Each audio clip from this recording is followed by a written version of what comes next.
ধানের শীষ হচ্ছে আল্লাহর বিশেষ রহমতের প্রতীক। আল্লাহর বিশেষ নিয়ামতের প্রতীক হচ্ছে ধানের শীষ। এই ধানের শীষের দিকে জেদ করে তাকালে, অভিশাপের দৃষ্টিতে তাকালে কোনো লাভ হবে না। তো এটা তো আল্লাহর বিশেষ নিয়ামত প্রাপ্ত।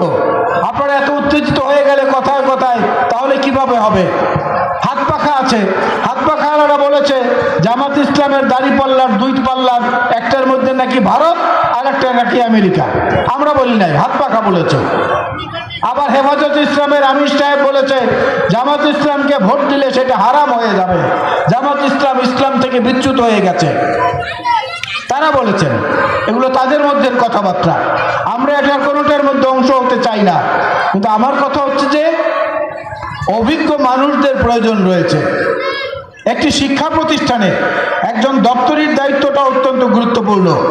ঘন্টা কখন বাজাবেন, ছুটির ঘন্টা কিংবা কর্মঘণ্টা শুরু হওয়ার ঘন্টা, এটাও গুরুত্বপূর্ণ।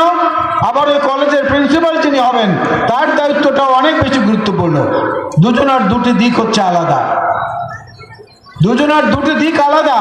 প্রিন্সিপাল সাহেব ইচ্ছা করলে নিজে গিয়েও ঘন্টা বাজাতে পারবেন, কিন্তু দপ্তরি কখনো ওই প্রিন্সিপালের চেয়ারে বসে দায়িত্ব পালন করতে পারবেন না। এটা হচ্ছে বাস্তবতা।